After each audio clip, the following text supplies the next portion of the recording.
Good afternoon and welcome to this week's episode of Inside Out. I'm Lane Sarston. I'm Zach Bennett. And I'm Hannah Davis. Welcome back, Zach. It's been a little while since we've seen you. Yeah, we got a good show ahead, so it's good to be here and I'm excited for what we got coming up. And welcome back, Hannah, as well. You weren't here last week, but jumping into the program, I know our weather words this week it's a little unclear.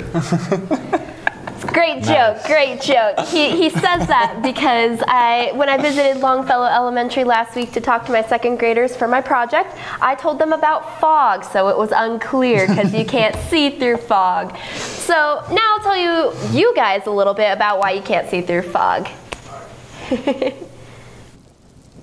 It's an early spring morning and you've just woken up. You take a look outside your window and find that you can barely see your neighbor's home right across the street. You are surrounded by fog. If you're going somewhere important, you really have to hurry in fog, and it's really annoying because you can barely see. Clouds and fog are fairly similar. They're both made out of billions of tiny water droplets suspended in the air. The biggest difference is in their height. Fog is lower. We are always surrounded by water vapor, sometimes a lot, like on a humid day. But usually it's invisible. With special conditions, the water vapor all around us can go from a gas to a liquid. Pollen and dust. As the water vapor rises, it can attach to small particles in the air, which makes it easier for the gas to condense into a liquid. Then all we need is a warm wind. The land is usually at its coldest in the early morning. As the warm wind blows across the cool land, the air begins to cool as well, and the water vapor condenses. It covers the whole city and you cannot see. Once the sun comes up and begins heating the earth and air around it, the water droplets will begin to evaporate and rise, giving the effect that the fog is burning off. As quickly as it appeared, it's gone, and we can go about our day with a clearer view. Fog, your weather word for the week. Can you guys see it rising now?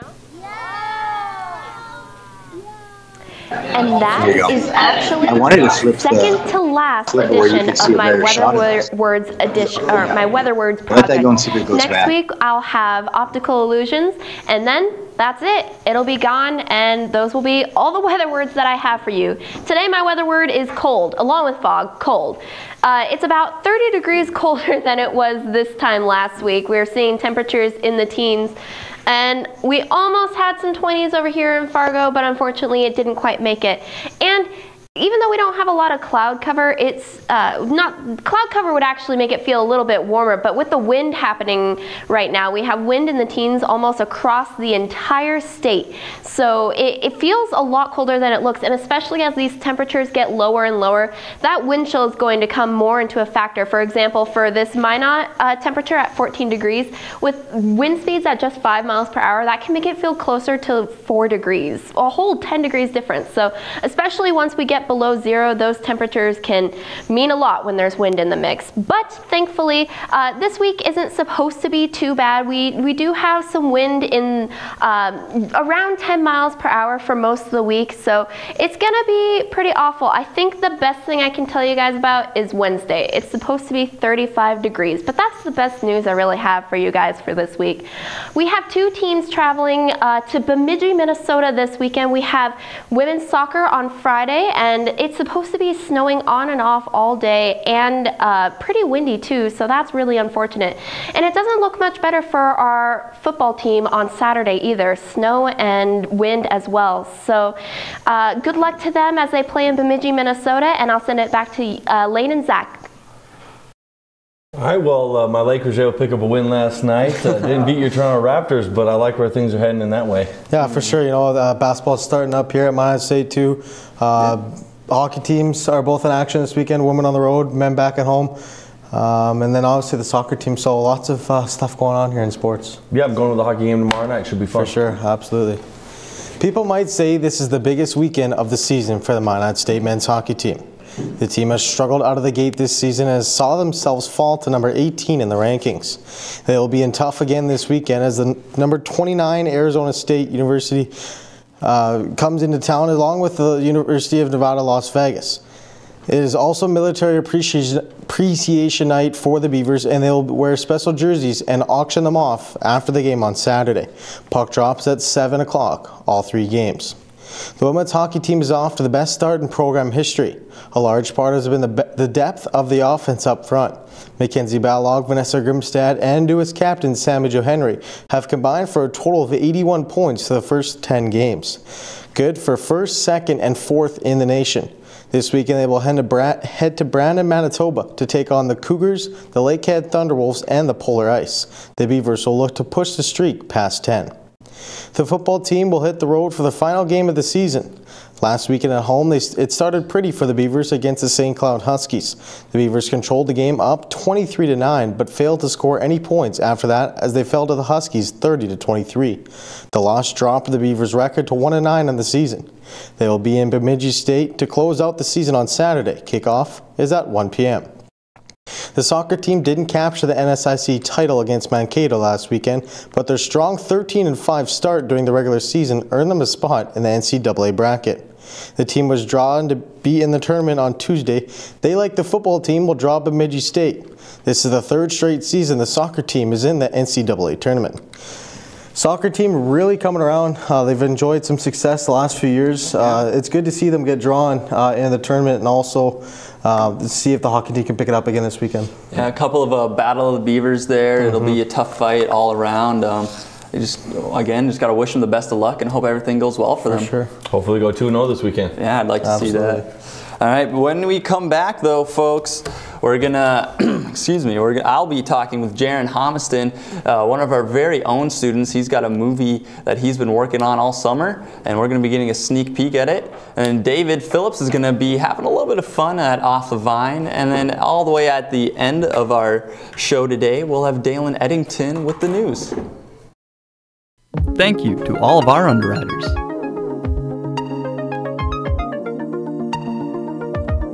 All-American Trophies for all your screen printing and embroidery needs. ArtMade, offering custom frames, art supplies, and jewelry. Buffalo Wings and Rings, a sports restaurant experience located in South Minot. Badlands Bar and Grill, located on 31st Avenue in Minot. Fiance, with all your prom and bridal needs, located in downtown Minot. KCJB 910 AM, Minot's news and information station. Buffalo Wild Wings, wings, beer, sports. KIZZ FM Z94, playing today's hit music. Fix 99.9, Minot's music mix. Happy Joe's Pizza and Ice Cream, serving the Midwest since 1972. KRRZ 1390 AM, Minot's classic hits. KZPR 105.3 FM, Minot's rock station. Jacobson Music, bringing music to the Northern Plains since 1980. Qdoba, easy, on time, full of flavor. MSU Beavers Hockey, online info at msubeavers.com. Forward Communication, connecting professionals in the Midwest. MSU Theater Department, year-round entertainment.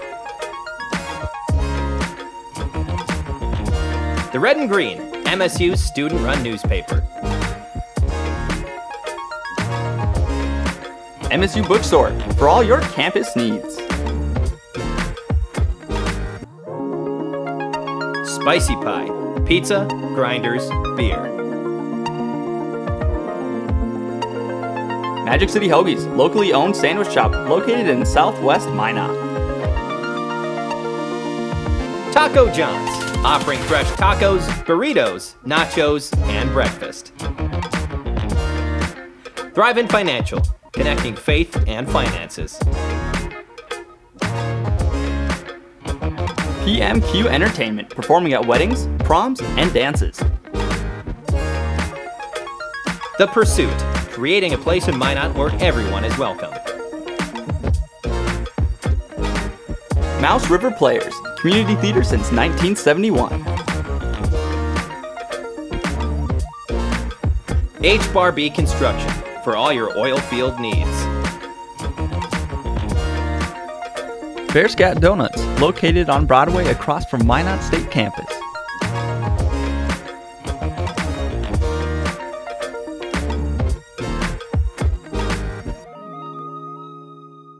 Welcome back, I'm Lane Sarston, and with me now is a man who's normally behind the camera. Yeah. This is Jaron Homiston, folks. Jaron, welcome to the other side of life. Yeah, I was telling you right before we came on, it's weird being out here under all these lights, and I don't have my normal headset on, so it's weird for me. Well, you'll get used to it eventually, I think. Hopefully. Now, you're here to talk a little bit about your senior project, your movie Hellbent. Can we talk a little bit about the process that's been so far for you? It's been quite the process. I don't think a lot of people realize how much goes into making a film, because you just assume that all you do is turn on a camera and then send it to some guy who puts the pieces together, but there's a lot of that. They say that a script is written 3 times: once when you're actually writing it, once when you film it, and once when you edit it. And that is completely true. I wrote a script, and while we were shooting, some things just weren't feasible. And while I'm editing, I'm like, what were you doing there? Why did you do that shot? Why did you do this shot? And so you definitely kind of restructure and scramble the story around in these 3 different parts. And so it's been a really fun experiment to kind of pose to myself. All right, well, towards the end of the interview, we're going to get a look at the video. It's your preview you've made, so I'm not going to ask you what it's about yet, but could I ask you a little bit of where you went to get some of these shots? Because it is a little bit of a Western style, yeah. So where did you go to get all your footage? Yep, it's definitely Western, and the reason I thought of that is because I was thinking, where can I easily get to in the summertime? And I'm originally from Watford City, North Dakota, and basically just in my backyard is the Badlands. It's, I don't know, 10 miles, which to a small town kid is in your backyard. But so it was easy to drive out there, and I hike out there all the time anyway. So it was just, there's a lot of inspiration out there. You just go hike and sit and watch the sunset basically, and all these ideas come to mind. And so I really wanted to take advantage of that beautiful scenery that I had in close proximity to me. And so that's kind of where it all started and why I made it a Western. All right. So then, now it is your senior project, so you don't necessarily get a big Hollywood budget to work with it all. How did you get people involved to help you out? Friendship. Luckily, I know a lot of people that are in the arts, and that are some really fantastic people that were willing to work with me. Basically, all I did was pay for their meals, and when they drove down to Watford, I paid for their hotel rooms. And so that doesn't happen a lot, that you have people that are willing to drive that far and work that hard for you. So I'm really thankful. You got to help me out. I did. It was a blast. Yeah, it was really fun, and I'm super thankful for everybody who participated. It was filmed on a crew of 2 people, which is not. It was fun. Yeah, it was super fun. It was super challenging, but it's a senior project. I've learned a lot, and it's nice to know that I have all the cast and crew there to back me up. Well, thank you so much, Jaron, for coming to this side of the camera. I know no problem. You might not be super comfortable with it. Again, folks, that's Jaron Homiston. Now, let's take a look at the preview for Hellbent.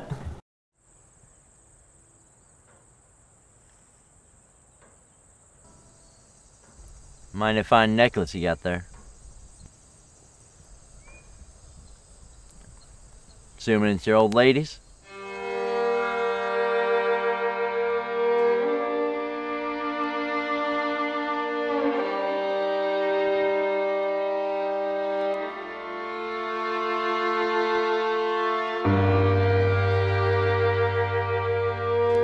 I treated her like shit. I gotta do something about her death. Doesn't have to be like this.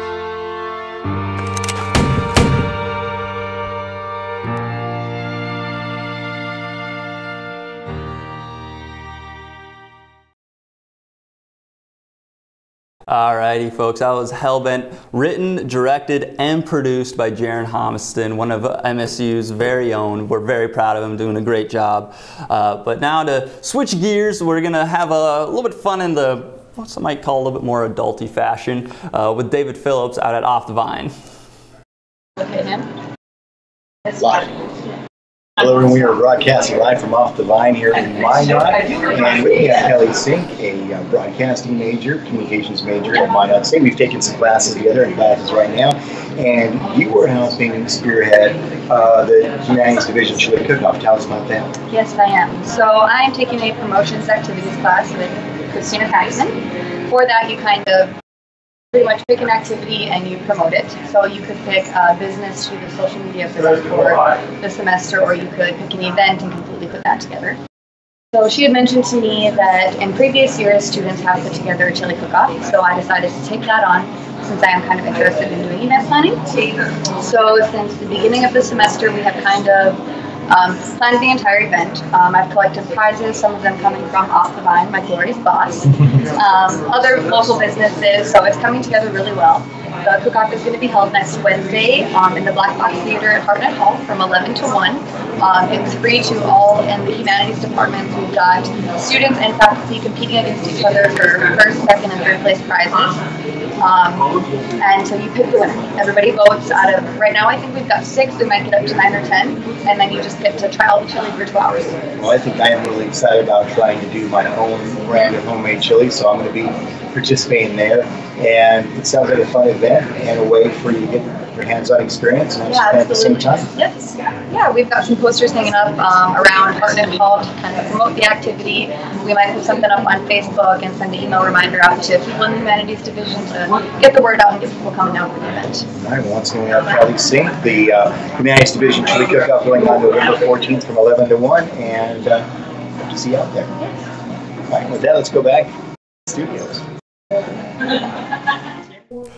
Thank you, David, and thank you, Kelly. It sounds like a great time there, getting to try all that chili. I know I'm looking forward to it because it's a little chilly outside, so that'll help deal with that. But when we come back, we'll have Holly Major from Power Up Here. Zach will be talking with her, and then Dalen Eddington is going to be talking about Veterans Weekend in his news segment.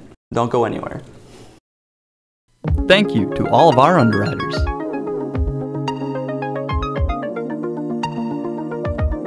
All-American Trophies for all your screen printing and embroidery needs. ArtMade, offering custom frames, art supplies, and jewelry. Buffalo Wings and Rings, a sports restaurant experience located in South Minot. Badlands Bar and Grill, located on 31st Avenue in Minot. Fiance, with all your prom and bridal needs, located in downtown Minot. KCJB 910 AM, Minot's news and information station. Buffalo Wild Wings, wings, beer, sports. KIZZ FM Z94, playing today's hit music. Fix 99.9, Minot's music mix. Happy Joe's Pizza and Ice Cream, serving the Midwest since 1972. KRRZ, 1390 AM, Minot's classic hits. KZPR 105.3 FM, Minot's rock station. Jacobson Music, bringing music to the Northern Plains since 1980. Qdoba, easy, on time, full of flavor. MSU Beavers Hockey, online info at msubeavers.com. Forward Communication, connecting professionals in the Midwest. MSU Theater Department, year-round entertainment. The Red and Green, MSU's student-run newspaper. MSU Bookstore, for all your campus needs. Spicy Pie, pizza, grinders, beer. Magic City Hoagies, locally owned sandwich shop located in Southwest Minot. Taco John's, offering fresh tacos, burritos, nachos, and breakfast. Thrive Financial, connecting faith and finances. PMQ Entertainment, performing at weddings, proms, and dances. The Pursuit, creating a place in Minot where everyone is welcome. Mouse River Players, community theater since 1971. H-Bar-B Construction, for all your oil field needs. Bear Scat Donuts, located on Broadway across from Minot State Campus.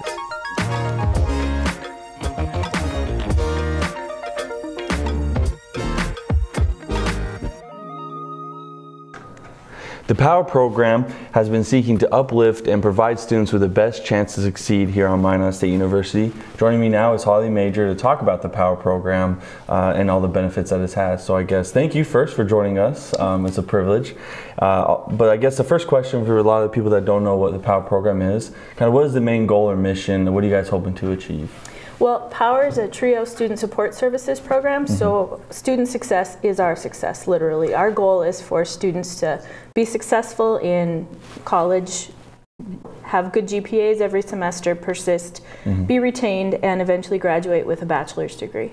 I like that you said student success is your success. So whatever they need, no matter like maybe learn disabilities or maybe time infractions, that kind of stuff, you're just helping them achieve and get their degree. That's really cool. So that name POWER, is it an acronym or is it just kind of a powerful word that people think of and that's what they first thing that comes to their mind? It actually is an acronym. Okay. There's a lot of things under the TRIO umbrella. Initially there were only 3 programs, but there's now 8. So TRIO doesn't really have a meaning. It's not an acronym. So we developed an acronym to help explain our program. So POWER stands for Providing Opportunities with Enhanced Resources. We have a lot of different resources that students can use and a lot of opportunities. For example, this weekend students went on a camping trip to Cross Ranch State Park, and a couple weeks ago we took them to the Game Changer Ideas Festival in Bismarck. Opportunities that may not be there for students without our programs. So. That's really cool. So what are some of those resources you mentioned that's part of the program? What are some of the resources available to the students on campus? We've got a lot of different things. Back office support. People come in when they need copies. Honestly, I think our most popular thing in our office is a stapler, because people will print out their papers and realize, oh wait, I need to staple that. So we've got graphic organizers, colored overlays, different, if you're learning chemistry, we've got the stick and ball kits so you can make atom models. We've got anatomy coloring books and different things, just different ways to learn what you need to learn anyway, if we can help make it a little different or fun. Yeah, you're 100% right. I don't think I own a stapler, so I always find one on campus to go to. So, so the POWER program, it's a government-funded TRIO program, like you said. Who is it open to, and how are those individuals able to apply? Because we're funded by tax dollars, we're only open to U.S. citizens seeking their first bachelor's degree, because once you have a bachelor's degree, we figure you're smart enough to figure it out. Right. U.S. citizens getting their first bachelor's degree, and they have to meet one of 3 different qualifications. They either have to qualify with the taxable income within our guidelines, and it's taxable, not adjusted gross like financial aid uses. So sometimes people will think, well, I don't get financial aid, I'm not eligible, but if your family owns a business or a farm or ranch or things like that, your taxable income might be within our guidelines. Second is if you're first generation. Today is actually First Generation Day nationally. So we consider a first generation student somebody whose mother or father did not graduate from college, or guardian if they have a guardian, so with a bachelor's degree. So for example, my mom graduated from hairdresser college. She still graduated from college, but it wasn't a bachelor's degree, so I was a first generation student. That's really cool. Our third prong of qualification is if anyone has a documented disability. And it doesn't have to be a learning disability. It can be any type of disability that's documented under ADA, and they can qualify for POWER. Wow, that's really cool. So it is available to a lot. I think you said you're able to service over 300 students? Yep, 310 students at one time on Minot State's campus, and we're not full. So if there's some students out there that meet our qualifications, they should definitely stop by and apply. And that main office is located in the 2nd floor of the Student Center building, across from the Beaver Dam, right next to the CAF. Yep. Awesome. Well, Holly Major, thank you so much for coming on today's show. That's the POWER program, providing students all over campus tremendous opportunities to succeed. So if you feel like you qualify and that you could benefit benefit from it, seek out Holly and go to the main office and get your application in. So from that, Dalen, we got news coming up about, it's Veterans Day coming up this Monday. I'm sure there's some activities going on for that. That's correct. We got activities going on all weekend, and then we've also got a new program going on at Minot State as well. Awesome, sounds good. Cool. Minot State University is offering a new Bachelor of Science in Entrepreneurship in the fall of 2019. Students in the new entrepreneurship program are required to take the university's business courses in addition to 30 credit hours focused on entrepreneurship. Minot State is also offering a certificate in entrepreneurship. Upon graduation, students will have a portfolio that they can show future investors, loan providers, and potential employers. Minot State University Veterans Services is hosting over 25 community agencies that are involved in the support of North Dakota's North Center region veterans, spouses, and their dependents. Monday's groups include North Dakota National Guard, Military Outreach Specialists, North Dakota NDDVA Family Assistance, Vet Center, Independence Incorporated, and the United States Army. Tuesday groups include the AM Vets, Minot Area Homeless Coalition, American Legion Auxiliary, Minot Air Force Base Community Support Coordinator, and Community Options. Wednesday groups include American Legion, Support Services for Veteran Families, Minot Air Force Base Family Readiness Center, and Center for Rural Health. Thursday's groups include North Dakota Job Service, VFW Post 753, Domestic Violence and Crisis Center, and Ward County Veterans Services officers. Friday's groups include Team Red, White, and Blue, Minot Air Force Base Veterans Groups, Disabled American Veterans, NDNG Air, and Combat Veterans Motorcycle Association. Minot State University's Northwest Arts Center presents Bashful Vessels, ceramic sculptures by Wonsu Kim, America 2017 All Media Best of Show winner. His art is on display until November 21st in the Walter Peel Gallery. The gallery is located on the lower level of the Gordon B. Olson Library with its own entrance on the south side of the library. It is open Monday through Friday 9 to 4 and by special arrangement. It's closed holidays. So guys, as David Phillips mentioned earlier in the show, chili cook-off going on next weekend, so that should be pretty exciting. Do you got a secret recipe that you're going to submit? I don't, unfortunately. I wish I did, though. Yeah, no, I'm looking forward to it. And it sounds like there's a whole lot going on on Veterans Day, and I just thank you for talking about that. All right, though, Zach. Awesome. Thanks, how did it feel being back on the show? It's been a little bit. Good. It's like riding a bike. You know, it took me a second to feel normal, but it was a good show. It was all fun. I think we had a great show today. Thank you to all of our guests that came on, and just thank you for everyone in the back who's helping out and making this show great. I'm Lane Sarston. I'm Zach Bennett. We'll see you next week. This is good. This turned out pretty well.